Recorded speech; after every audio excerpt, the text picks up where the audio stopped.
Hi friends, എല്ലാവർക്കും പുതിയൊരു വീഡിയോയിലേക്ക് സ്വാഗതം. അപ്പോൾ ഇന്ന് നിങ്ങൾ ടൈറ്റിൽ കണ്ടോലെ തന്നെ നമ്മൾ എക്സ്പൾസിന്റെ off road and on road review ആണ് നമ്മൾ ചെയ്യാൻ പോകുന്നത്.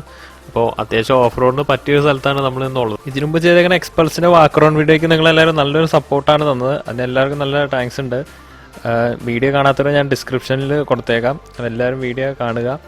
അതുപോലെ നിങ്ങൾ ചാനൽ സബ്സ്ക്രൈബ് ചെയ്താൽ മാത്രമാണ് പുതിയ ബൈക്കൊക്കെ ഇറങ്ങുമ്പോൾ എനിക്ക് ഇത്ര ഡീറ്റെയിൽ ആയിട്ട് റിവ്യൂ ഒക്കെ ചെയ്യാൻ പറ്റുള്ളൂ. അതുപോലെ തന്നെ വീഡിയോയ്ക്ക് ലൈക്ക് ചെയ്യുക, ഷെയർ ചെയ്യുക, ബെല്ലൈക്കൺ എനേബിൾ ചെയ്യുക. പിന്നെ ഞാൻ എൻ്റെ ഇൻസ്റ്റാഗ്രാം ഐ ഡിയും കൂടി ഡിസ്ക്രിപ്ഷനിൽ കൊടുത്തേക്കാം. അപ്പോൾ അതിൽ അപ്ഡേറ്റ്സ് ഒക്കെ കുറച്ചുകൂടി ഫാസ്റ്റർ ആയിരിക്കും. അപ്പോൾ നിങ്ങൾ അതും കൂടി ഒന്ന് ഫോളോ ചെയ്യുക. അപ്പോൾ നമുക്ക് നേരെ റിവ്യൂയിലേക്ക് പോകാം.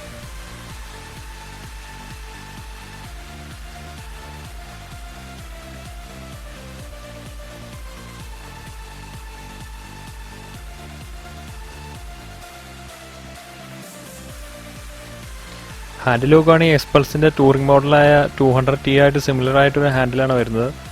പിന്നെ 200Tയിൽ ഇല്ലാത്ത വൈസറും നക്കിൾ ഗാർഡും നമുക്ക് ഇവിടെ ലഭിക്കുന്നുണ്ട്. 200Tയുടെ സെയിം സ്വിച്ചസ് ആണ് ഇവിടെയും വരുന്നത്. നമുക്ക് മീറ്റർ കൺസോൾ കുറച്ചും കൂടി ഡീറ്റെയിൽ ആയിട്ട് നോക്കാം. മീറ്റർ കൺസോൾ ശ്രദ്ധിക്കുകയാണെങ്കിൽ രണ്ട് സെപ്പറേറ്റ് പാനലായിട്ട് ഡിവൈഡ് ചെയ്തിട്ടുണ്ട്. മുകളിലത്തെ പാനലിൽ വാർണിങ്സ് കാര്യങ്ങളെല്ലാം ഡിസ്പ്ലേ ചെയ്തേക്കുന്നത്. അതിൽ turn indicator, ABS, high beam, engine malfunction കാര്യങ്ങളൊക്കെയാണ് ഡിസ്പ്ലേ ചെയ്തേക്കുന്നത്. ABSൻ്റെ ലൈറ്റ് വണ്ടി റണ്ണിങ് ആകുമ്പോൾ തന്നെ ഓട്ടോമാറ്റിക്കായിട്ട് ഓഫ് ആയിക്കോളും. താഴത്തെ പാനൽ നോക്കുകയാണെങ്കിൽ അതിൽ RPM meter, gear indicator, speedometer, fuel gauge, clock, odometer തുടങ്ങിയ കാര്യങ്ങളാണ് താഴത്തെ പാനലിലുള്ളത്. അതിൽ തന്നെ സൈഡിൽ ട്രിപ്പ് മീറ്റേഴ്സ് ഉണ്ട്. ട്രിപ്പ് മീറ്റർ നോക്കുകയാണെങ്കിൽ കുറേ അധികം ഡീറ്റെയിൽസ് അതിൽ കൊടുത്തിട്ടുണ്ട്. ആവറേജ് സ്പീഡ്, ട്രിപ്പ് പോയ ഡേറ്റ്, ടോട്ടൽ ട്രിപ്പിന് എടുത്ത സമയം, ട്രിപ്പിൻ്റെ കിലോമീറ്റർ കാര്യങ്ങളെല്ലാം തന്നെ ട്രിപ്പ് മീറ്ററിൽ കാണാം. അതുപോലൊപ്പം തന്നെ ഓരോ ഫങ്ഷൻസിലേക്ക് മാറാനുള്ള സ്വിച്ചസും സൈഡിൽ തന്നെ കൊടുത്തിട്ടുണ്ട്. പിന്നെ നമ്മൾ നോക്കുകയാണെങ്കിൽ ബ്ലൂടൂത്തിൻ്റെ ഒരു ഓപ്ഷൻ വരുന്നുണ്ട്. നമുക്ക് നമ്മുടെ ഫോണും ബൈക്കുമായിട്ട് ബ്ലൂടൂത്ത് വഴി പെയർ ചെയ്യാൻ സാധിക്കും. അതിനുവേണ്ടി നിങ്ങൾ ഹീറോയുടെ റൈഡ് ഗൈഡ് എന്ന് പറഞ്ഞ ആപ്ലിക്കേഷൻ ആദ്യം ഡൗൺലോഡ് ചെയ്യണം. അത് കഴിഞ്ഞ് നമുക്ക് ബൈക്കിൽ തന്നെ 10x10 നാവിഗേഷൻ എനേബിൾ ചെയ്യാൻ സാധിക്കും. പിന്നെയുള്ള ഫീച്ചറാണ് എക്കോ മോഡ് എന്ന് പറഞ്ഞ ഫീച്ചർ. ഈ ഫീച്ചർ എന്ന് പറഞ്ഞാൽ നമ്മൾ ഫ്യൂവൽ സേവ് ചെയ്യാൻ വേണ്ടി നമ്മൾ എത്ര നന്നായിട്ട് വണ്ടി ഓടിച്ചെന്ന് നമുക്ക് ബൈക്ക് തന്നെ പറഞ്ഞു തരുന്ന ഒരു ഫീച്ചറാണ്. അപ്പോൾ ഇതേപ്പറ്റി ഞാൻ കുറച്ചും കൂടി ഡീറ്റെയിൽ ആയിട്ട് ഞാൻ ബൈക്ക് ഓടിക്കുമ്പോൾ ഞാൻ നിങ്ങൾക്ക് പറഞ്ഞു തരുന്നതാണ്. അപ്പോൾ നമുക്ക് അതേപ്പറ്റി കുറച്ച് ഡീറ്റെയിൽ ആയിട്ട് അപ്പോൾ നോക്കാം.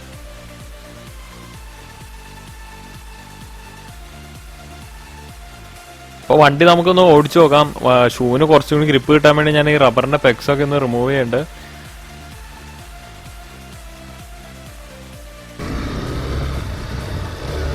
അപ്പോൾ ഫസ്റ്റ് ഓഫ് ഓൾ തന്നെ ഇത്രയും ഒരു മോശപ്പെട്ട വഴിക്കിടേക്ക് ബൈക്ക് ഇറക്കണമെന്ന് ഞാൻ ഒന്ന് ആലോചിച്ചായിരുന്നു. പക്ഷേ എൻ്റെ ഫ്രണ്ടിലെയും ബാക്കിലെ സസ്പെൻഷൻ എടുത്ത് പറയാതെ വയ്യ. നല്ല ലോങ് ട്രാവലുള്ള സസ്പെൻഷനാണ്. ഇമ്പാക്റ്റ് എല്ലാം എനിക്ക് വളരെ കുറച്ചാണ് ഹാൻഡിൽ ബാറിലും സീറ്റിലും ഒക്കെ അനുഭവിക്കാൻ പറ്റുള്ളൂ. ബാക്കും സ്പോക്ക് വീലായതുകൊണ്ട് അത്യാവശ്യം എല്ലാ ഇമ്പാക്റ്റ് തന്നെ നന്നായിട്ട് താങ്ങാൻ പറ്റും. അലോയ് വീല് പോലെ വെക്കുന്ന ബ്രേക്ക് ആവുന്ന നമുക്ക് പേടിക്കണ്ട. സിയൻ്റെ ഓഫ് റോഡ് ഓൺ റോഡ് കേപ്പബിലിറ്റിയുള്ള ടയർ നല്ല കോൺഫിഡൻസ് വരുന്നുണ്ട്. ഓഫ് റോഡിന് ഏറ്റവും വേണ്ട കാര്യമാണ് സ്റ്റെബിലിറ്റി. അപ്പോൾ നല്ല സ്റ്റെബിലിറ്റിക്ക് വേണ്ടി ഫ്രണ്ടിലും ബാക്കിലും രണ്ട് ഡിഫറെൻറ്റ് സൈസുള്ള ടയറാണ് കൊടുത്തിട്ടുള്ളത്. പിന്നെ ഗ്രൗണ്ട് ക്ലിയറൻസ് ഹൈ ആയതുകൊണ്ട് ഫ്രണ്ടിലെ ടയർ വലുതായതുകൊണ്ട് തന്നെ അതിൻ്റെ സീറ്റ് ഹൈറ്റ് അത്യാവശ്യം നല്ല ഹൈ ആണ്. 200T നോക്കുകയാണെങ്കിൽ അത്യാവശ്യം പൊക്കം കുറഞ്ഞ ആൾക്കാർക്കൊക്കെ നല്ല സുഖമായിട്ട് ഇരിക്കാൻ പറ്റും. പക്ഷേ ഈ ബൈക്കിൽ അത്യാവശ്യം കംഫർട്ടബിൾ ആയിട്ട് ഇരിക്കണമെങ്കിൽ അത്യാവശ്യം ഹൈറ്റുള്ള ആൾക്കാർക്കേ പറ്റുള്ളൂ. പിന്നെ ഓഫ് റോഡ് ബൈക്ക് നമ്മൾ എപ്പോഴും മിക്കപ്പോഴും ഏനേറ്റിൽ നിന്നാണ് വണ്ടി ഓടിക്കാറ്. അപ്പോൾ നമ്മൾ ഏനേറ്റ് നിൽക്കുമ്പോൾ നമുക്ക് ഹാൻഡിൽ ബാർ ആക്സസ് ചെയ്യാൻ പറ്റുമെന്ന് വെച്ചാൽ അത്യാവശ്യം ഹൈറ്റുള്ള ആളാണെങ്കിൽ ഹാൻഡിൽ ബാർ ആക്സസ് ചെയ്യാൻ ഇച്ചിരി പാടാണ്. എൻ്റെ ഒരു അഭിപ്രായത്തിൽ ഹാൻഡിൽ ബാർ കുറച്ച് ഫ്ലാറ്റാണ്. ഇപ്പോൾ ഒരു കുറച്ചും കൂടി റൈസറുള്ള ഹാൻഡിൽ ബാർ ആണെങ്കിൽ കുറച്ചും കൂടി നന്നായിരിക്കും. പക്ഷെ അത് വലിയ കാര്യമല്ല. നമുക്കൊരു ആഫ്റ്റർ മാർക്കറ്റ് റൈസറോ അല്ലെങ്കിൽ കുറച്ചും കൂടി പൊക്കമുള്ള ഹാൻഡിൽ ബാറൊക്കെ ഇട്ട് അഡ്ജസ്റ്റ് ചെയ്യാവുന്നതേ ഉള്ളൂ. കുറച്ചുകൂടി ഇനീഷ്യൽ ബേസ്റ്റ് കിട്ടാനും ലോവിൻ്റെ ടോർക്ക് കൂട്ടാനും പുറകിലത്തെ ഗിയറിൻ്റെ തീത്ത് കുറച്ചും കൂടി ഹൈ ആണ് എക്സ്പൾസിൽ. ഇതിൽ ഏകദേശം 38 ഗിയർ തീത്താണുള്ളത്. 200T ആയിട്ട് കമ്പയർ ചെയ്യുമ്പോൾ 200Tക്ക് ഏകദേശം 37 തീത്തേ ഉള്ളൂ. അങ്ങനെ ചെയ്തിട്ടും ടോപ്പ് സ്പീഡ് എക്സ്പൾസിന് തന്നെയാണ് ഹൈ 200Tയേക്കാളും. അതിൻ്റെ മെയിൻ റീസൺ എന്ന് പറഞ്ഞാൽ ഇതിൻ്റെ എൻജിൻ ട്യൂൺ ചെയ്തേക്കുന്ന ഒരു പ്രത്യേക രീതിയിലാണ്. അതുകൂടാതെ ബാക്കിലത്തെ വീലിൻ്റെ ഓവറോൾ ഡയമീറ്ററും ഇതിന് ഹൈ ആണ്. ഇതൊക്കെ ആയിരിക്കും കാരണം.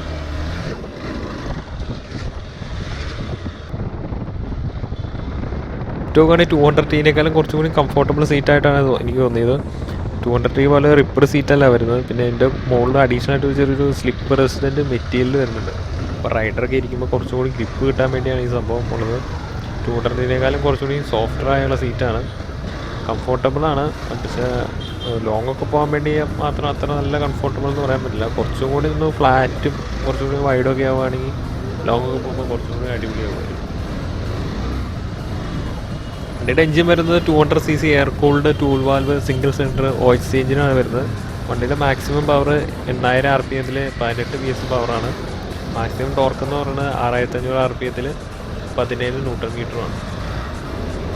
വരുന്നത് BS6 റെഡി ആയിട്ടാണ് വരുന്നത്. വണ്ടി ഇപ്പോൾ BS6 എഞ്ചിനല്ല. അപ്പോൾ BS6ൻ്റെ റൂളൊക്കെ വരുമ്പോഴേക്കും നമുക്ക് BS6ൻ്റെ ഫ്യൂവലും ചെറിയൊരു കാറ്റലൈറ്റർ കൺവെർട്ടറൊക്കെ വെച്ച് BS6 എഞ്ചിനായിട്ട് നമുക്ക് ഓടിക്കാവുന്നതാണ്. അപ്പോൾ ഞാനിപ്പോൾ ഓടിക്കുന്ന ബൈക്കിൻ്റെ കാർബറേറ്റർ വെർഷനാണ്. ഫ്യൂൽ ഇഞ്ചക്ഷൻ ബൈക്കിൻ്റെ നോക്കുവാണെങ്കിൽ ഫ്യൂവൽ ഡെലിവറി കുറച്ചും കൂടി സ്മൂത്ത് ആയിരിക്കും. ടോട്ടൽ റെസ്പോൺസും പവർ ഔട്ട്പുട്ടൊക്കെ കുറച്ചും കൂടി ക്രിസ്പാന്നാണ് അറിയാൻ കഴിഞ്ഞത്. പക്ഷേ ടോട്ടൽ പവർ ഔട്ട്പുട്ട് വരുമ്പോൾ രണ്ട് ബൈക്കിൻ്റെയും പവർ ഔട്ട്പുട്ട് സെയിം തന്നെയാണ് വരുന്നത്.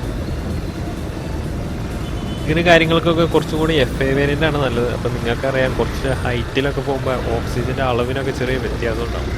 അപ്പോൾ FA വേരിയൻറ്റിന് ഗുണം എന്താണെന്ന് വെച്ചാൽ FA വേരിയൻറ്റിന് അത് സ്വയം മോൾഡ് ചെയ്ത് എഞ്ചിൻ്റെ പവർ ഡെലിവറിക്ക് വലിയ മാറ്റം വരാതെ തന്നെ വർക്ക് ചെയ്യാനുള്ളൊരു കഴിവുണ്ട്. പക്ഷേ കാർബറേറ്റർ ബൈക്കിന് ആ കഴിവില്ല. അതാണ് നമ്മൾ ഈ കാർബറേറ്റർ ബൈക്കും കൊണ്ട് കുറച്ച് ഹൈറ്റിലൊക്കെ പോകുമ്പോൾ നമുക്ക് കുറച്ച് പവർ ഡെലിവറിക്കൊക്കെ കുറച്ച് വ്യത്യാസം വരും. അപ്പോൾ ടൂറിങ്ങിനും നല്ല ഹൈറ്റ്സിലൊക്കെ പോകാനാണെങ്കിൽ FA ബൈക്കായിരിക്കും കുറച്ചുകൂടി നല്ലത്. നമ്മൾ വൈസർ നോക്കുകയാണെങ്കിൽ വളരെ ഒരു ചെറിയൊരു വൈസറാണ്. ഇപ്പോൾ എൻ്റെ നെഞ്ചത്തേക്ക് അത്യാവശ്യം നല്ല രീതിയിൽ കാറ്റടിക്കുന്നുണ്ട്. പിന്നെ ഇതിൻ്റെ ഒപ്പം ഒരു നക്കിൾ ഗാർഡും വരുന്നുണ്ട്. ഞാൻ ഉപയോഗിക്കുന്ന വണ്ടിക്ക് നക്കിൾ ഗാർഡില്ല. അപ്പോൾ ഈ നക്കിൾ ഗാർഡും വലിയ പ്രൊട്ടക്ഷൻ നക്കിൾ ഗാർഡല്ല. അപ്പോൾ നിങ്ങൾ പുതിയ ബൈക്ക് എടുക്കുകയാണെങ്കിൽ രണ്ടും കൂടി ഒന്ന് അപ്ഗ്രേഡ് ചെയ്യുകയാണെങ്കിൽ നന്നായിരിക്കും എന്നാണ് എൻ്റെ ഒരു അഭിപ്രായം.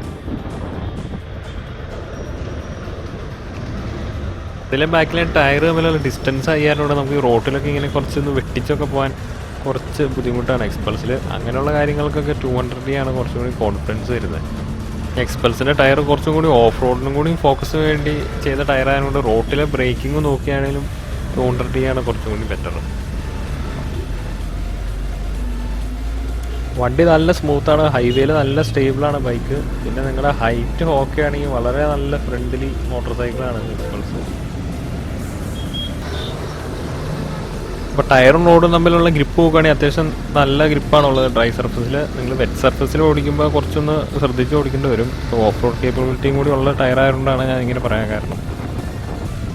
ഒരു ഇൻട്രസ്റ്റിംഗ് ഫീച്ചറാണ് എക്കോ മോഡ് എന്ന് പറഞ്ഞ ഫീച്ചർ. അപ്പോൾ നമ്മൾ ഫ്യൂവൽ സേവ് ചെയ്യാൻ വേണ്ടി നമ്മൾ എത്ര നന്നായിട്ട് വണ്ടി ഓടിക്കണമെന്ന് വണ്ടി തന്നെ നമുക്ക് പറഞ്ഞു തരുന്നൊരു ഫീച്ചറാണ്. അപ്പോൾ നമ്മൾ ശ്രദ്ധിച്ചു തരാൻ നിങ്ങൾക്ക് ഒരു 3 ബ്ലാങ്ക് കളറുള്ള 3 ഡോട്ട്സ് കാണാൻ പറ്റും. അപ്പോൾ നമ്മൾ അത്യാവശ്യം നല്ല രീതിയിലാണ് വണ്ടി ഓടിക്കണമെങ്കിൽ 3 ബ്ലാങ്ക് കളറും ബ്ലാക്ക് കളറായിട്ട് മാറും. അപ്പോൾ നമ്മൾ സ്പീഡിൽ പോകുന്നതനുസരിച്ച് വീണ്ടും അത് കളറില്ലാത്ത അവസ്ഥയിലേക്ക് മാറും. അപ്പോൾ നമ്മൾ ഈ 3 ബ്ലാങ്ക് ഡോട്ട്സും ബ്ലാക്ക് കളറായിട്ട് രീതിയിൽ മെയിൻറ്റെയിൻ ചെയ്ത് പോവുകയാണെങ്കിൽ നല്ല മൈലേജ് കിട്ടുന്നതാണ് ഇതിൻ്റെ സംഭവം പറയുന്നത്. അതുകൊണ്ട് നമുക്ക് ഒപ്റ്റിമം ഗിയർ ഇൻഡിക്കേഷനും കൂടി കാണിക്കുന്നുണ്ട്. അപ്പോൾ നമുക്ക് ഗിയർ അപ്പ് ചെയ്യേണ്ട സമയത്ത് തന്നെ മുകളിൽ അപ്പ് ആരോ മാർക്കും ഡൗൺ ചെയ്യേണ്ട സമയത്ത് താഴെ ഡൗൺ ആരോ മാർക്കും കാര്യങ്ങളൊക്കെ കാണിക്കുന്നുണ്ട്. ഇനി എൻ്റെ ഗിയർ ട്രാക്റ്റബിലിറ്റി നോക്കുവാണെങ്കിൽ, അതായത് നമ്മൾ ഹൈ ഗിയറിൽ എന്തോരം പയ്യെ പോകാൻ പറ്റുമെന്ന് നോക്കുവാണെങ്കിൽ നിങ്ങൾക്ക് നോക്കിയറിയാം. ഞാനിപ്പോൾ 5ാമത്തെ ഗിയറിൽ ഞാൻ ഏകദേശം 30 കിലോമീറ്റർ ടു 35 കിലോമീറ്റർ റേഞ്ചിൽ എനിക്ക് സുഖമായിട്ട് ഒരു എഞ്ചിനിൽ ഒരു സ്റ്റക്കും ഇല്ലാതെ പോകാൻ സാധിക്കുന്നുണ്ട്. അതെനിക്ക് വളരെ ഇൻട്രസ്റ്റിംഗ് കാര്യമായിട്ടാണ് തോന്നിയത്. മൊത്തത്തിൽ നോക്കുകയാണെങ്കിൽ നല്ല കേപ്പബിൾ മോട്ടോർ സൈക്കിളാണ്. ഒരു മോഡറേറ്റ് സ്പീഡിൽ ഒരു ലോങ് ഡിസ്റ്റൻസ് ടൂറിംഗ് ഒക്കെയാണ് നിങ്ങൾ ഉദ്ദേശിക്കണമെങ്കിലും, അതെല്ലാം നിങ്ങൾ അത്യാവശ്യം ഒട്ടിപ്പൊളിഞ്ഞ റോഡിൽ ഇപ്പോൾ അത്യാവശ്യം ഓഫ് റോഡ് പോകാനോ അതായത് റോഡേ ഇല്ലാത്ത സ്ഥലത്തൊക്കെ യാത്ര പോകാനാണ് നിങ്ങൾ ഉദ്ദേശിക്കണമെങ്കിൽ നിങ്ങൾക്കൊക്കെ പറ്റിയ മോട്ടോർ സൈക്കിളാണിത്. റോഡിൽ നമ്മൾ ഒരിക്കലും ഇത് നിരാശപ്പെടുത്തില്ല. ഓഫ് റോഡ് ഓൺ റോഡ് ട്രിപ്പൊക്കെ പോകാൻ പറ്റിയ ബൈക്കാണ്. നല്ല വാല്യൂ ഫോർ മണി ഉള്ള ബൈക്കാണ്. ഇതിൻ്റെ പ്രൈസ് ടു ഫീച്ചർ പെർഫോമൻസ് ഇതിൻ്റെയൊക്കെ റേഷ്യോ എടുക്കുകയാണെങ്കിൽ നല്ലൊരു റേഷ്യോ ആണുള്ളത്. നമ്മൾ ഈ ബൈക്ക് ഒരിക്കലും ഒരു നിരാശപ്പെടുത്തില്ല. ഇപ്പം നിങ്ങൾ എന്തായാലും ഈ ബൈക്കൊന്ന് ടെസ്റ്റ് ഡ്രൈവ് ചെയ്ത് ഹീറോയുടെ ഈ അടിപൊളി മോട്ടോർ സൈക്കിൾ ഒന്ന് എക്സ്പീരിയൻസ് ചെയ്യണമെന്നാണ് എൻ്റെ ഒരു റിക്വസ്റ്റ്.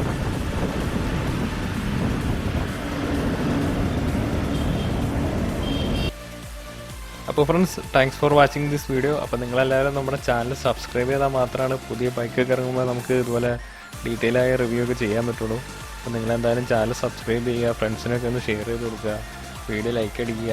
അപ്പോൾ ഞാൻ ഇതിനു മുമ്പ് ചെയ്ത എക്സ്പൾസിൻ്റെ വാക്കറൗണ്ട് വീഡിയോ നിങ്ങളെല്ലാവരും കണ്ടു എന്ന് പ്രതീക്ഷിക്കുന്നു. കണ്ടില്ലെങ്കിൽ ഞാൻ എൻ്റെ ലിങ്ക് ഡിസ്ക്രിപ്ഷനിൽ കൊടുത്തേക്കാം. അപ്പോൾ നിങ്ങൾ അതും കൂടി ഒന്ന് കാണുക. അപ്പോൾ എല്ലാവരും റൈഡ് സേഫ്.